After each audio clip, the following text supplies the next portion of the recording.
Hello అండి, అందరికీ నమస్తే. Good morning. నేను మీ శ్రీనివాస్ని. ఈనాడు, ఆంధ్రజ్యోతి, సాక్షి, ఆంధ్రప్రభ 4 వార్తాపత్రికల్లో వచ్చిన వార్తలు, వాటిలో వాస్తవాలు, ఉద్దేశాలు అన్నీ కూడా మనం ఈ వీడియోలో ఉన్నట్టు చెప్పుకుందామండి.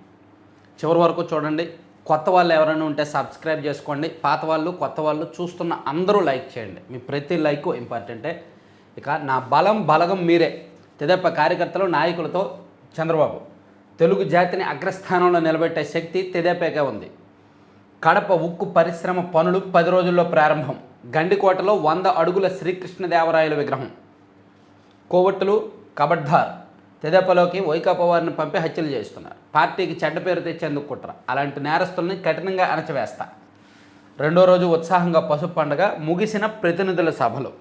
సో అది మహానాడుకు సంబంధించి ఓవరాల్గా నిన్న జరిగిన అంశాలు. ప్రతినిధుల సభలు తొలి 2 రోజులు ప్రతినిధుల సభలు ముగిశాయి. తెలుగుదేశం పార్టీ జాతీయ అధ్యక్షుడిగా చంద్రబాబు నాయుడు గారి ఎన్నిక లాంఛనంగా జరిగింది. 1995లో తొలిసారి ఆయన టీడీపీకి అధ్యక్షుడిగా ఎన్నికయ్యారు. అప్పటి నుంచి 30 ఏళ్ళు అయింది ఆయనే ఎన్నికవుతూ వస్తున్నారు. అయితే నారా లోకేష్ గారు వర్కింగ్ ప్రెసిడెంట్ అనేది ఇంకా ప్రతిపాదనల దశలోనే ఉంది. నిన్న కూడా కొంతమంది సీనియర్ నాయకులు ప్రసంగిస్తూ నారా లోకేష్ గారికి వర్కింగ్ ప్రెసిడెంట్ ఇవ్వాలని అడిగారు. దానికి మేబీ ఈరోజు కార్యరూపం దాల్చవచ్చు.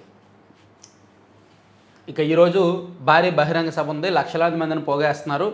ఓన్లీ ఉమ్మడి కడప జిల్లా నుంచే దాదాపుగా 1,50,000 మందిని తీసుకువస్తే ఆ చుట్టుపక్కల ఇటువైపు నెల్లూరు కావచ్చు, అటువైపు కర్నూలు, అనంతపురం, చిత్తూరు ఆ ప్రాంతాల నుంచి, అలాగే ఇతర ప్రాంతాల నుంచి వెళ్ళిన వాళ్ళు మొత్తం మీద ఒక 2-2.5 లక్షల మంది ఉంటారు. ఓవరాల్గా 4 నుంచి 5 లక్షల మందితో వస్తారని అంచనా వేస్తున్నారు. కాబట్టి అక్కడ వాతావరణం అది ఇది సహకరిస్తే సభ గ్రాండ్ సక్సెస్ అవుద్దన్నమాట. అయినట్టే. అయితే నిన్న చంద్రబాబు గారు మాట్లాడిన అంశాల్లో కోవర్టులు విషయంలో చాలా క్లియర్గా ఆయన చెప్పారు. తెదేపాలోకి వైకాపా వారిని పంపి హత్యలు చేస్తున్నారు. 2 అంశాలు ఈ మధ్య జరిగిన ఘటనలు. ఒకటి సంతనోదలపాడు నియోజకవర్గం నాగులుప్పలపాడు మాజీ ఎంపీ వీరయ్య చౌదరి కేసు విషయంలో, అలాగే మాచర్ల నియోజకవర్గం గుండ్లపాడులో 2 టీడీపీ వాళ్ళని ఈ మధ్య హత్యలు జరిగాయి కదా 1 వీక్ బ్యాక్, ఆ కేసు. ఆ 2 ఘటనల్ని ఉద్దేశించి చంద్రబాబు గారు ఇలా మాట్లాడి ఉంటారు. అయితే ఇవి బయటకు వచ్చినవే. బయటకు రాని అంశాలు చాలా ఉన్నాయి. చాలా చోట్ల ఈ కోవర్టుల బెడద ఉంది. సో దాన్ని ఎలా కంట్రోల్ చేస్తారు? అంత ఈజీగా కంట్రోల్ చేయలేరు. ఎవరికి వాళ్ళు తమ తప్పు బయటపడే వరకు, తమ అసలు రూపం బయటపడే వరకు కోవర్టులే అంటే ఎవరిని నమ్ముతారు? ఎవరు కోవర్టులు అంటారు? ఎవరిని కూడా ఒప్పుకోరు అనమాట. అదంతా కూడా లోపాయికారిగా ఉంటుంది. సో ఇది ఈనాడులో వేశారు. ఈనాడులో లోపల పేజీల్లో కూడా, ఈవెన్ ఆంధ్రజ్యోతిలో కూడా ఎన్టీఆర్ వారసత్వాన్ని కాపాడుకుంటున్నాం, భావి నాయకత్వాన్ని సిద్ధం చేస్తున్నాం, ఎవరిని వదలం, తప్పు చేస్తే ఎవరైనా శిక్షార్హులే, సీఎం చెండ శాసనుడిగా వ్యవహరిస్తా, టీడీపీ హయాంలోనే శాంతి భద్రతలు, నక్సలిజం, ఫ్యాక్షనిజం, రౌడీయిజాన్ని రూపుమాపాం, జగన్ జమానాలో ప్రజల ఆస్తులకు రక్షణ లేదు, నేరాలను వ్యవస్థీకృతం చేశారు, గ్రామస్థాయి పరిశ్రమగా గంజాయి సాగు, గంజాయి డ్రగ్స్ విక్రయిస్తే ఆస్తులు జప్తు, సీమను సుభిక్షం చేస్తా, ఏడాది 3,800 కోట్లతో సీమ ప్రాజెక్టుల అభివృద్ధి, 10 రోజుల్లో కడప ఉక్కు పరిశ్రమ, వార్వకల్లో డ్రోన్ సిటీ, బనకచెర్ల అనుసంధానంతో రాష్ట్రంలోని అన్ని ప్రాంతాలకు నీరు, సముద్రంలోకి పోయే నీరే వాడుకుంటున్నాం, బీఆర్ఎస్వి లేనిపోని విమర్శలు, తెలంగాణ ప్రాజెక్టులు కడితే మేము అభ్యంతరం చెప్పలేదు, 2027కు పోలవరం ప్రాజెక్టు పూర్తి, ఫైనాన్షియల్ హబ్గా ఉత్తరాంధ్ర, అనకాపల్లిలో Arcelor Mittal clean green energy హబ్గా రాష్ట్రం, 10 లక్షల కోట్ల పెట్టుబడులు, 7.5 లక్షల మందికి ఉద్యోగాలు, కరెంటు ఛార్జీలు పెంచం, మహానాడు 2వ రోజు ముగింపు ప్రసంగం. ఈరోజు 5 లక్షల మందితో బహిరంగ సభ, 50 నియోజకవర్గాల నుంచి భారీగా సమీకరణ, ఉమ్మడి కడప జిల్లా తరపున 2.10 లక్షల మంది, 2వ రోజు మహానాడులో పలు తీర్మానాలు, నన్నూరు ప్రాసలు, నోరూరించే వంటకాలు.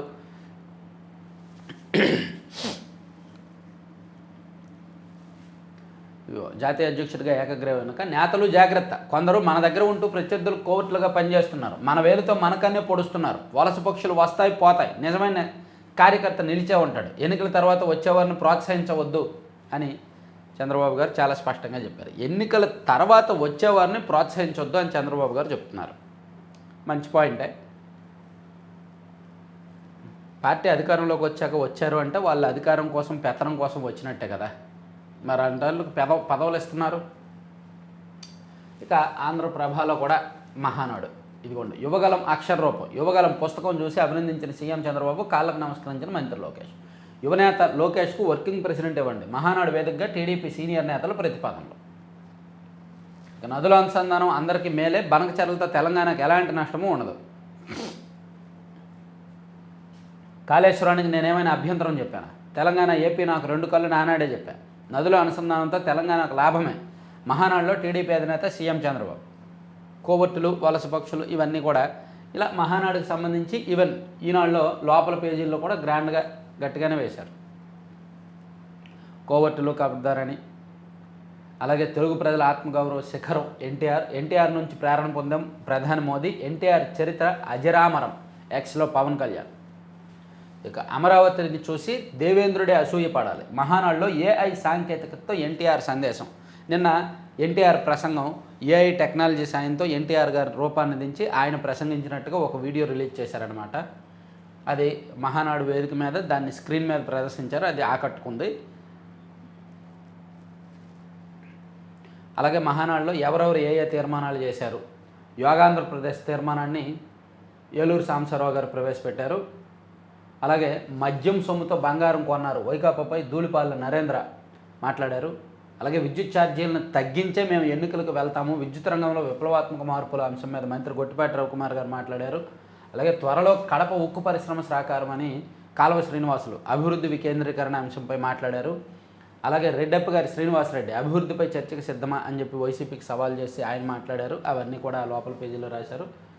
ఈవెన్ నక్కా ఆనంద్ బాబు గారు బాబుతోనే విదేశాల్లో తెలుగు వెలుగు అని, జగన్ దగా ప్రాజెక్టులు, నీటి ప్రాజెక్టుల అంశం మీద, సమగ్ర సాగునీటి ప్రణాళికతో ఉజ్వల భవిష్యత్ అంశం మీద నిమ్మల రామానాయుడు గారు, అండ్ పర్యాటకంతో ఉద్యోగాలు ఇస్తామని పర్యాటక అభివృద్ధికి పటిష్ట చర్యలని ఆయన గీతం భరత్ గారు వైజాగ్ ఎంపీ, కూటమి రాకతోనే శాంతి అని బీసీ జనార్దన్ రెడ్డి గారు, అండ్ నిధులు తేగల సమర్థుడు బాబు అని పెమ్మసాని చంద్రశేఖర్ గారు, అండ్ సూపర్ 6 అంశం మీద కొమ్మారెడ్డి పట్టాభిరామ్ గారు, ఇట్లా వాళ్ళందరూ మాట్లాడిన అంశాలన్నీ కూడా హైలైట్ చేస్తూ ఉత్సాహంగా పసుపు పండుగ ముగిసిన ప్రతినిధుల సభలు, నేడు భారీ బహిరంగ సభ అని రాసుకొచ్చారు.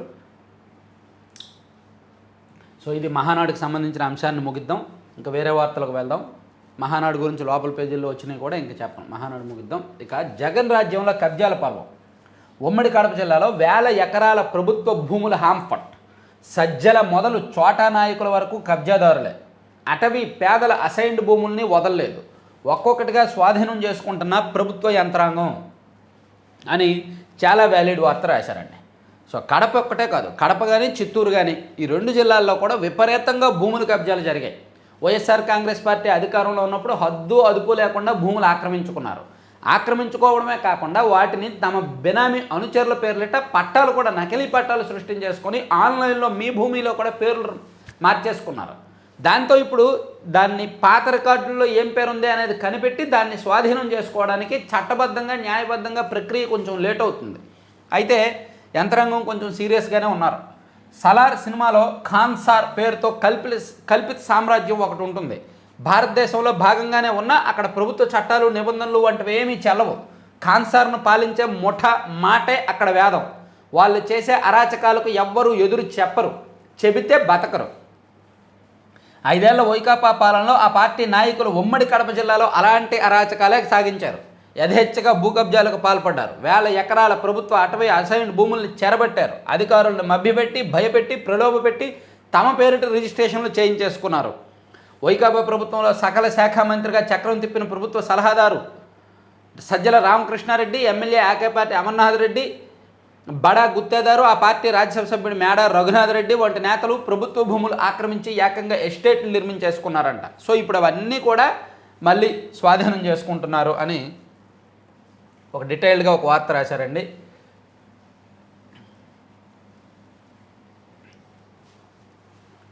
సో ఇది తర్వాత వరి కనీస మద్దతు ధర 69 రూపాయలు పెంచారండి.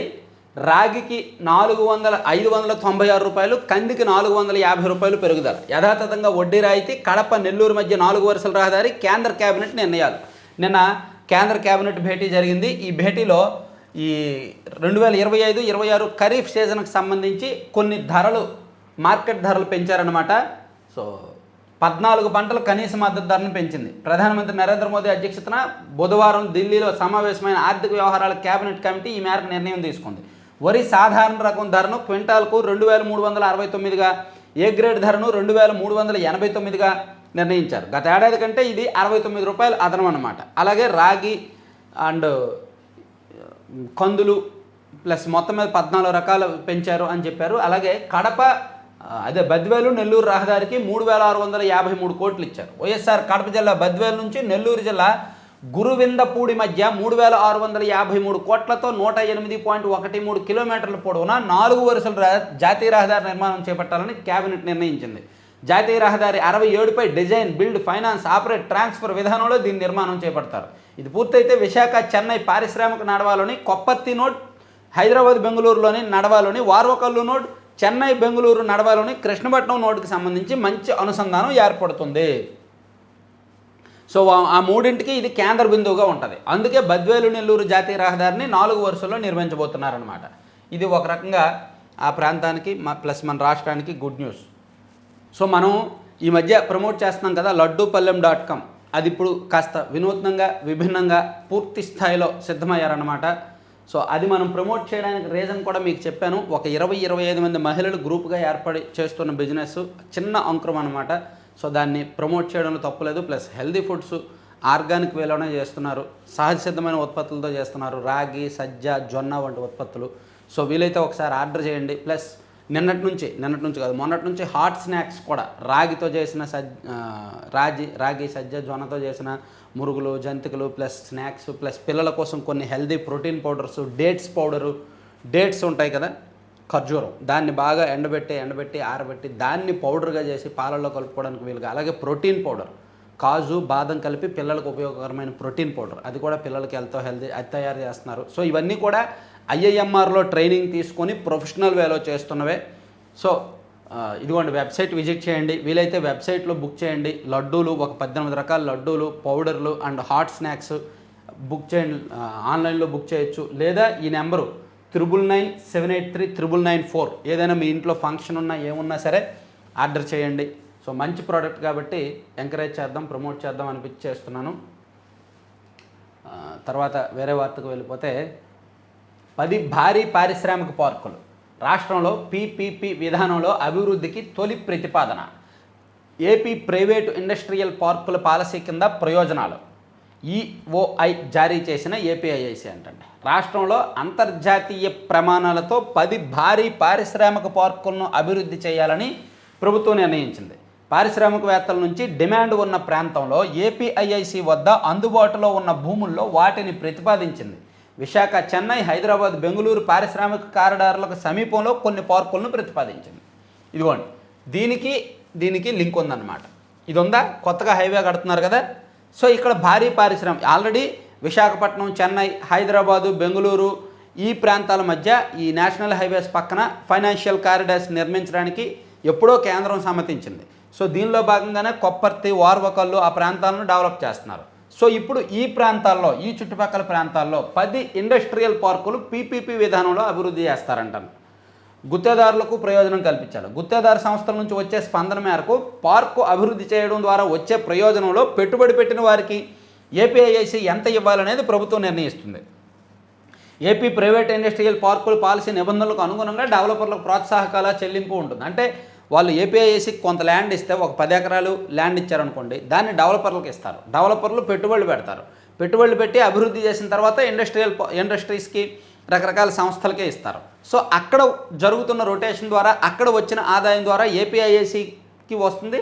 ప్లస్ ఈ డెవలపర్లకు కూడా కొంత ఇవ్వాలని ప్లాన్ చేస్తున్నారనమాట. ఇది మంచి ఆలోచన. ప్రస్తుతానికి కాగితాల రూపంలో ప్రపోజల్ దశలో మాత్రమే ఉంది. ఇది సంగతి. మంచి ట్విస్ట్ ఉంది. ఇదిగోండి, ట్రంప్, పుతిన్ ఈ మధ్య వాగ్యుద్ధం జరుగుతోంది.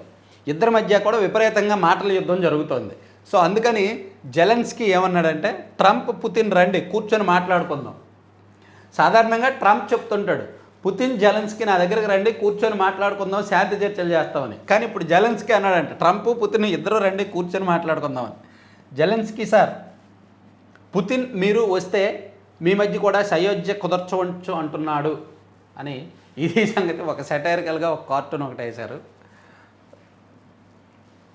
ఇక దేశంలో తొలి జన్యు సవరణ గొర్రె 30% ఎక్కువ మాంసం, దీని ప్రత్యేకత సృష్టించిన కాశ్మీరీ వర్సిటీ పరిశోధకులు. వావ్. ఎక్కువ మాంసం ఇచ్చే గొర్రె సంతతిని జన్యు సవరణ జీన్ ఎడిటింగ్ ద్వారా సృష్టించడంలో జమ్మూ కాశ్మీర్లోని Sher-e-Kashmir university of agriculture sciences and technology చెందిన పరిశోధకులు విజయం సాధించారంటండి. మంచి విషయం. 30% అదనంగా మాంసం వస్తుందంట. ఇక ఎవరి కోసం బతకాలయ్యా? గుండ్లపాడులో హత్యకు గురైన కోటేశ్వరరావు భార్య గాలమ్మ ఆత్మహత్యత్నం. కుంటలోకి దూకగా కాపాడిన గ్రామస్తులు. పాపం. జగన్ రాజ్యంలో కబ్జాల పర్వం. ఇది కడప గురించి. ఇక తెలంగాణ హైకోర్టు ప్రధాన న్యాయమూర్తిగా జస్టిస్ అపరేష్ కుమార్ సింగ్ త్రిపుర నుంచి బదిలీ. ఆయన స్థానంలో జస్టిస్ ఎంఎస్ రామచంద్రరావు. మద్రాసు హైకోర్టుకు తెలంగాణ నుంచి T Vinod Kumar. Supreme court collegium సిఫార్సు. భారీగా చర్చీలు బదిలీలు జరుగుతున్నాయి. రెరాకు వచ్చే ఫిర్యాదులను సంతృప్తి స్థాయిలో పరిష్కరించాలి. ఓకే. ఇదంతా మహానాడిని పక్కన పెట్టేద్దాం. ఇది అసలైన విషయం.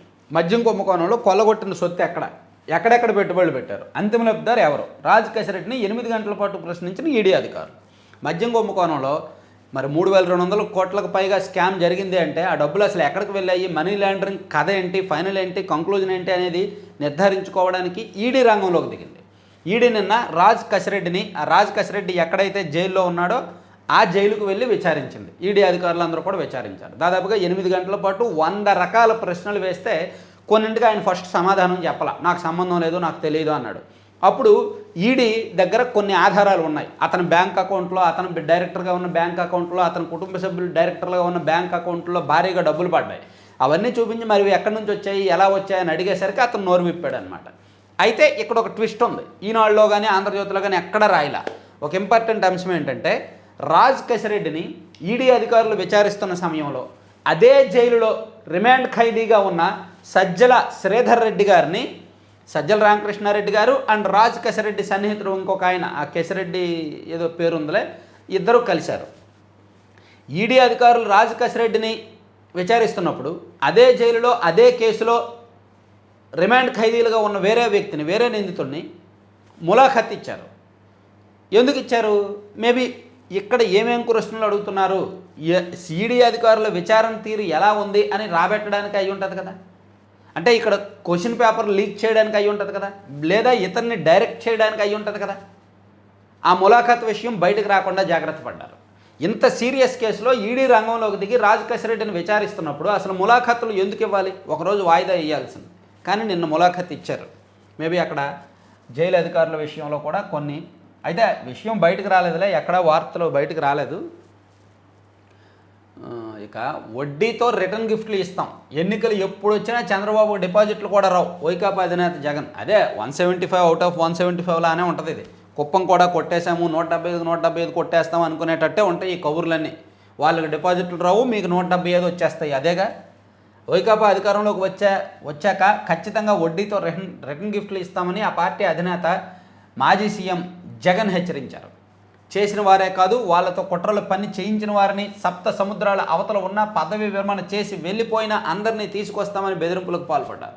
తాడేపల్లిలోని వైకాపా కేంద్ర కార్యాలయంలో మండపేట, మదనపల్లి పురపాలక, గొల్లప్రోలు నగర పంచాయతీ, పెనుగొండ మండల స్థానిక సంస్థల ప్రజాప్రతినిధులతో నిర్వహించిన సమావేశంలో ఆయన మాట్లాడుతూ చాలా అగ్రెసివ్గా, చాలా సీరియస్గా, చాలా వార్నింగ్ ఇస్తూ మాట్లాడారన్నమాట. దొంగ కేసులు పెడుతున్నారు, పల్నాడులో తెదేపా గ్రూప్ రాజకీయాల్లో హత్య జరిగింది, అక్కడికి వచ్చిన ఎస్పీ వాళ్ళు కొట్టుకుని చంపుకున్నారని చెప్పారు. 2 రోజుల తర్వాత మన ఎమ్మెల్యే అభ్యర్థిని ఇందులో ఇరికించే ప్రయత్నం చేశారు. మాజీ మంత్రి కాకాని అరెస్ట్ చేశారు. చిన్న కేసు, గతంలో అక్రమ మైనింగ్ జరిగిందని ఇప్పుడు కేసు బయటకు తీశారు. తెదేపా కార్యాలయంపై దాడి కేసులో 127వ ముద్దాయిగా మంగళగిరి మాజీ ఎమ్మెల్యే ఆళ్ల రామకృష్ణారెడ్డిపై కేసు పెట్టారు. మహానాడు వేదికపై నుంచి ఎన్నికల హామీల అమలు గురించి చెప్పే ధైర్యం చంద్రబాబుకు ఉందా అని జగన్మోహన్ రెడ్డి గారు చాలా స్ట్రాంగ్గా చెప్పారు. సో దీన్ని సాక్షిలో ఎలా రాస్తారో మనందరం ఊహించిందేగా. ఇదిగో ఎన్నికల హామీలు, మేనిఫెస్టో అమలే హీరోయిజం, కడపలో మహానాడు నిర్వహించడం హీరోయిజం కాదు, వైఎస్ఆర్సీపీ స్థానిక సంస్థల ప్రజాప్రతినిధులతో భేటీలో వైఎస్ జగన్మోహన్ రెడ్డి గారు. జగన్ని తిట్టడం హీరోయిజం కాదు, మరి వాళ్ళని తిట్టడం హీరోయిజమా, వైసీపీ వాళ్ళ హీరోయిజమా? నిజంగా ఈ తిట్లే తూకం వేస్తే టీడీపీ వాళ్ళు వైసీపీని తిట్టిన తిట్లు ఒకవైపు, వైసీపీ వాళ్ళు టీడీపీ వాళ్ళని తిట్టిన తిట్లు ఒకవైపు తూకం వేస్తే వైసీపీ వాళ్ళ తిట్లే ఎక్కువ తూగుతాయి. కాబట్టి ఆ తిట్ల గురించి దాని గురించి మాట్లాడక్కర్లా.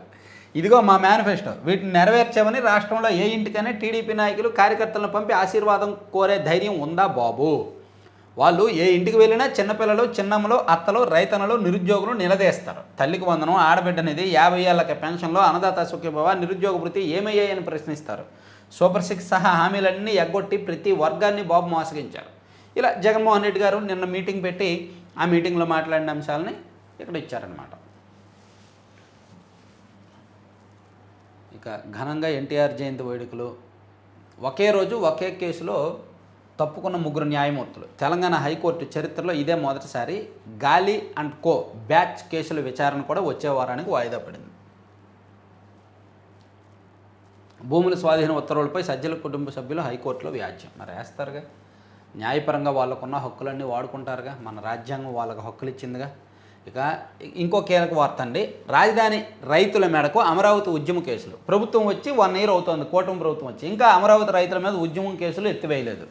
కుమార్తెను చూసేందుకు అమెరికా వెళ్లాలనుకున్న ఓ వ్యక్తికి ఇబ్బందులు, కేసు ఉందని పాస్పోర్ట్ రెన్యువల్ నిరాకరణ, విముక్తి కలిగించాలని వేడుకోలు. వైకాపా హయాంలో అమరావతిని ఏకైక రాజధానిగా ప్రకటించాలని రైతులు, మహిళలు సుదీర్ఘ పోరాటం చేశారు. ఆ క్రమంలో 2000 మందిపై 67 కేసులు నమోదయ్యాయి. కూటమి ప్రభుత్వం వచ్చిన తర్వాత ఈ కేసులు ఉపసంహరించుకుంది. మిగిలిన కేసుల్లో ఉన్నవారంతా కోర్టుల చుట్టూ తిరుగుతున్నారు. దీంతో వారికి అనేక ఇబ్బందులు తలెత్తుతున్నాయి. మందడం గ్రామానికి చెందిన రైతు ఆలూరు యుగంధర్, ఆయన భార్య రాగలత అమెరికాలో ఉన్న వారి కుమార్తెను చూసేందుకు వెళ్లాలని భావించారు. పాస్పోర్ట్ గడువు ముగుస్తుండటంతో రెన్యువల్ చేయించుకునేందుకు ఈ నెల 20న విజయవాడ పాస్పోర్ట్ కార్యాలయానికి వెళ్లారు. సో వాళ్ళ మీద ఈ కేసు ఉండటంతో రెన్యువల్ చేయడానికి ఒప్పుకోలేదు అధికారులు. మరి అది ఇబ్బందే కదా. కేకే లైన్లో పట్టాలు తప్పిన గూడ్స్ ట్రైన్లు. సరే, ఇవన్నీ ఈనాడు అంశాలు పక్కన పెట్టేద్దాం. సాక్షిలో ఇది అయిపోయింది కదా. ఇక మహా అపశృతి. కడపలో సెల్ టవర్ ఎక్కి తెలుగు మహిళ మాజీ నగర అధ్యక్షురాలు ఆత్మహత్య. స్థానిక ఎమ్మెల్యే మాధవి తమ ఆత్మగౌరవంపై దెబ్బ కొడుతున్నారని ఆవేదన. మహానాడుకు ఆమె మమ్మల్ని ఆహ్వానించలేదంటూ చంద్రబాబు, లోకేష్లకు లేఖ. దళిత వర్గాలను ఆమె పార్టీకి దూరం చేస్తోందని ఆరోపణ. కనీసం తన చావుతోనైనా మిగతా కార్యకర్తలకు న్యాయం జరుగుతుందని వెల్లడి. 2.5 గంటల పాటు టవర్ పైన దిగేందుకు శశిమేర, మంత్రి లోకేష్ హామీ ఇచ్చారని సీఐ చెప్పడంతో దిగేందుకు అంగీకారం. ఇవన్నీ జరుగుతాయి కదా, ఇవన్నీ సర్వసాధారణం. పార్టీలు అన్నాక పెద్ద పెద్ద వ్యవహారాల్లో ఇవన్నీ సర్వసాధారణం. కొంత బెదిరింపులు ఉంటాయి, చాలా వ్యవహారాలు ఉంటాయి. దాన్ని వీళ్ళకి దొరికిందిగా.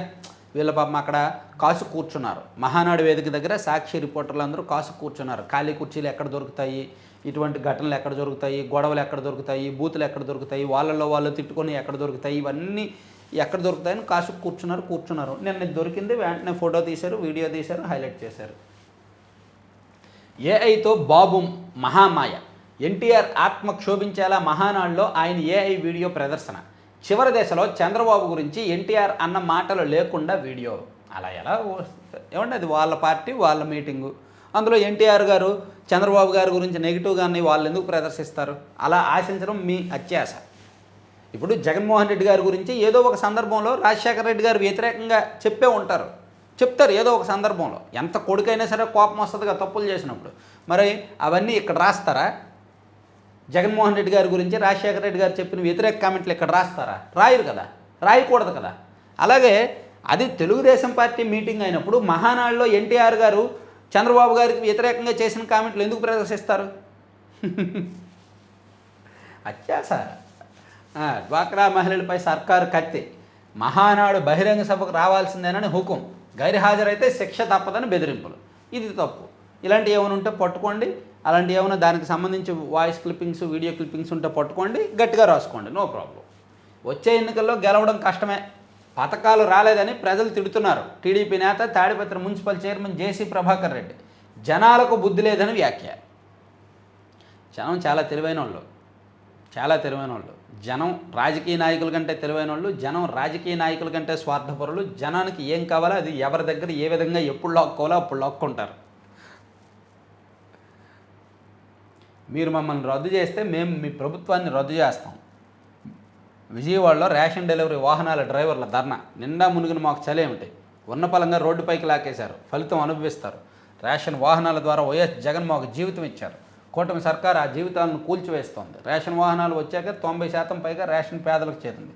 డీలర్ల ద్వారా 64% కూడా రేషన్ పంపిణీ అయ్యేది కాదు. 74% పైగా ప్రజలు రేషన్ వాహనాలు కోరుకుంటున్నారని సీఎం చంద్రబాబు ప్రకటించారు. ప్రజాస్వామ్యంలో ప్రజల అభిష్టానికి విరుద్ధంగా ప్రభుత్వ నిర్ణయాలు దేనికోసం అని రేషన్ డీలర్లు చేస్తున్నారన్నమాట. వీరు ఆల్టర్నేటివ్ మాకు ఉపాధి చూపించండి అనడంలో తప్పులేదు.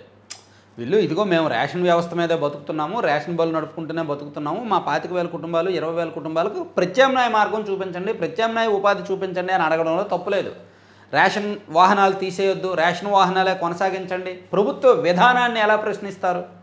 వీళ్ళ జరుగుతున్న అన్యాయాన్ని ప్రశ్నించవచ్చు. ప్రభుత్వం విధానపరమైన నిర్ణయం తీసుకుంది. ఇదేమీ చట్టబద్ధత లేదు కదా, రేషన్ వాహనాలకు చట్టబద్ధత లేదు కదా. సో చట్టంలో లేని అంశాన్ని వీళ్ళు అడగకూడదు. వీళ్ళు కానీ వాలంటీర్లకు కూడా చట్టబద్ధత లేదు. ఆ పాపం చేసింది వైసీపీ అధికారంలో ఉన్నప్పుడు వాళ్ళే చేశారు. మళ్ళీ వచ్చింది కన్సల్టెంట్ రాజ్యం. సూపర్ 6 హామీల అమలుకు డబ్బులు లేవంటున్న చంద్రబాబు అమరావతిలో కన్సల్టెంట్లకు మాత్రం భారీగా ఖర్చు చేస్తున్నారు. సిఆర్డీఏలో ఇప్పటికే 3 కన్సల్టెన్సీలకు 86.29 కోట్లు వెచ్చించిన చంద్రబాబు తాజాగా మరో కన్సల్టెన్సీకి 10.60 కోట్లు చెల్లించేందుకు సిద్ధమయ్యారు. మీరు న్యాయవాదులకు ఇచ్చిన ఫీజుల కంటే తక్కువే మాస్టారు. వైసీపీ హయాంలో లాయర్లకు ఇచ్చిన ఫీజుల కంటే ఇవన్నీ తక్కువే. రాష్ట్రం అంతటా నైరుతి. ఇక తెలంగాణ హైకోర్టు సీజీఐగా జస్టిస్ ఏకే సింగ్. ఆంధ్రజ్యోతి జర్నలిజమా శాడిజమా? పాపం ఒకవైపు కవిత గారు పార్టీ మారబోతున్నారు, కాంగ్రెస్తో రాయబారం నడుపుతున్నారు అని ఆంధ్రజ్యోతిలో రాస్తూనే ఉన్నారు. నిన్న రాశారు, ఈరోజు రాశారు. మరోవైపు కవిత మాత్రం ట్వీట్ చేస్తున్నారు, ఎక్స్లో పోస్ట్ చేస్తున్నారు ఆంధ్రజ్యోతి జర్నలిజమా శాడిజమా అని. ఇదిగోండి ఈరోజు కూడా ఆంధ్రజ్యోతిలో రాశారు కవిత గురించి. 6 ఎమ్మెల్యేలను తెస్తా, మంత్రి పదవి ఇస్తారా? కాంగ్రెస్కు కవిత ప్రతిపాదన. టీపీసీసీ స్థాయిలో సుముఖత, అధిష్టానానికి నివేదన. ఇదిగోండి 6 ఎమ్మెల్యేలతో కవిత కాంగ్రెస్ పార్టీలో జాయిన్ అవుతారు, మంత్రి పదవి అడిగారంట, బేరం పెట్టారంట. సో దీని మీద చర్చలు జరుగుతున్నాయి. వీళ్ళు యాక్సెప్ట్ చేశారు, సెంట్రల్కి కూడా నివేదించారని రాసుకొచ్చారనమాట. ఇప్పుడు మంత్రి పదవి అడిగి నెక్స్ట్ ఎలక్షన్ టైంకి సీఎం అడుగుతాము. సీఎం కుర్చీ అడిగినా ఆశ్చర్యపోవక్కర్లా. తెలంగాణ ఉద్యమం మేమే చేశాము, నాకు రాష్ట్ర వ్యాప్తంగా పట్టుంది, బలం ఉంది, మీ కాంగ్రెస్ పార్టీలో సరైన లీడర్షిప్ లేదు, నాకివ్వండి సీఎం కుర్చీ అని అడిగినా ఆశ్చర్యపోవక్కర్లా. సాక్షి అన్నీ అయిపోయినట్టేనా? అన్నీ అయిపోయినట్టేలే. సాక్షి అయిపోయింది. ఆంధ్రజ్యోతిలో చూస్తే మద్యం ముడుపుల గుట్టురట్టు, స్కామ్లపై ఎట్టకేలకు నోరు విప్పిన కేశిరెడ్డి, ఆధారాలు ముందు పెట్టిన ఈడీ, బెజవాడ జైలులో ప్రశ్నించిన అధికారులు, ఆ ముడుపులు చేర్చింది ఎక్కడికి, స్కామ్లో అంతిమ లబ్ధిదారు ఎవరు, 7 గంటల పాటు 100 ప్రశ్నలు, నాకేం సంబంధం అంటూ తొలుత బొకాయింపు, లావాదేవీలు చూపడంతో నోరు విప్పిన ఏవన్నో, త్వరలో అసలు దొంగ బయటకి. నకిలీ ఖాతాలతో పోస్టులు, సజ్జల భార్గవరెడ్డి కేసులో పోలీసుల గుర్తింపు, విచారణలో పలు ప్రశ్నలకు జవాబులు దాటవేత, కొన్నింటికి తెలియదని సమాధానాలు, మళ్ళీ విచారణకు పిలుస్తాం అని మొత్తానికి సజ్జల భార్గవరెడ్డి కూడా నిన్న మంగళగిరి రూరల్ పోలీస్ స్టేషన్కు విచారణకు వచ్చాడు.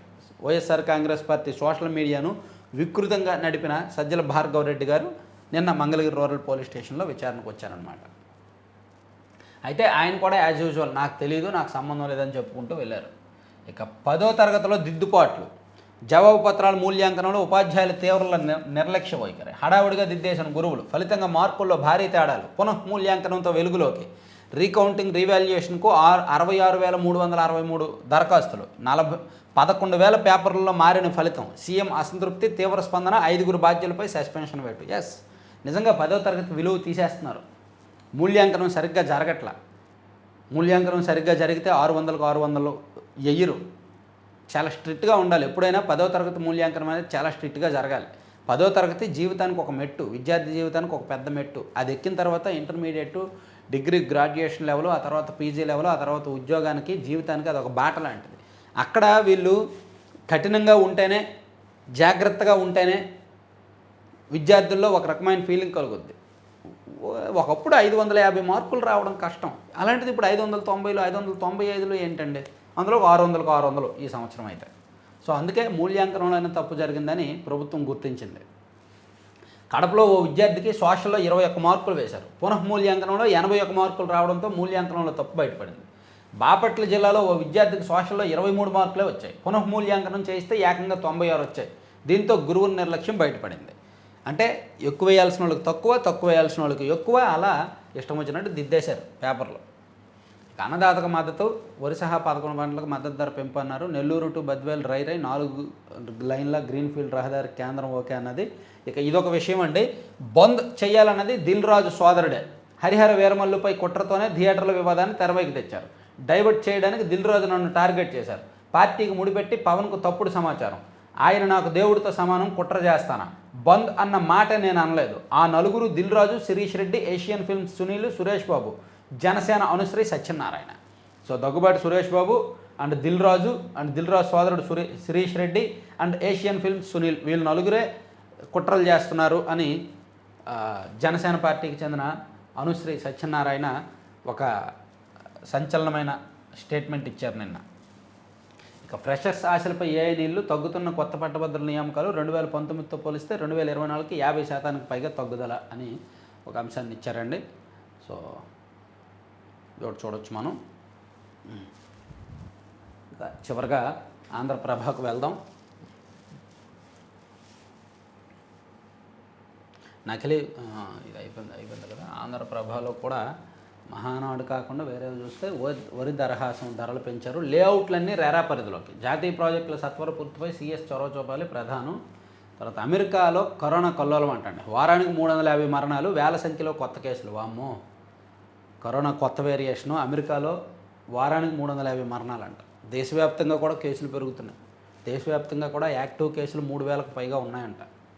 ఇక రాజ్యసభకు కమల్ హాసన్ ప్రకటించినది. థియేటర్లపై కొరడ. డిప్యూటీ సీఎం పవన్ ఆదేశాలతో అధికారులు తనిఖీలు. రెవెన్యూ, పోలీస్, ఫైర్ విభాగాల ఆపరేషన్. థియేటర్లో తినుబండారాల రేట్లపై ఆరా. పారిశుధ్యం, నిర్వహణ తీరుతెన్నులపై దృష్టి. ప్రేక్షకుల భద్రతా ప్రమాణాల పరిశీలన. అధికారుల తనిఖీల్లో దిమ్మ తిరిగే నిజాలు ఉంటాయి. ఇంకో 4-5 రోజులు హడావిడి చేస్తారు. 4-5 రోజుల తర్వాత థియేటర్ల వాళ్ళందరూ కాళ్ళ బేరానికి వస్తారు. దాంతో మర్చిపోతారు, అయిపోతారు. Power politics. సరిహద్దు రాష్ట్రాల్లో నేడు మాక్ డ్రిల్. తర్వాత మిస్ వరల్డ్ ప్రైజ్ మనీ 8.5 కోట్లు. కిరీటం, ఇతర బహుమతులు, ఏడాది జీతం అదనం. ఫైనల్స్కు మిస్ ఇండియా నందిని గుప్తా. 31న హైటెక్స్లో గ్రాండ్ ఫినాలే. సో ఈనాడు 31వ తేదీతో మిస్ వరల్డ్ పోటీలు ముగియబోతున్నాయి. విన్నర్కి 8.5 కోట్లు ఇస్తారంట ప్రైజ్ మనీ. ఇక రాష్ట్రం అంతటా నైరుతి. లెక్కర్ కేసులో వేసిరెడ్డి యోగాంధ్రకు అనూహ్య స్పందన. మొదటి వారంలో 26,66,666 రిజిస్ట్రేషన్లు అంటండి యోగాంధ్రకి. వామ్మో. సో ఇవండి 4 పత్రికల్లో ఉన్న వార్తాంశాలు. చివరి వరకు చూసిన అందరికీ కూడా ధన్యవాదాలు. Thank you very much.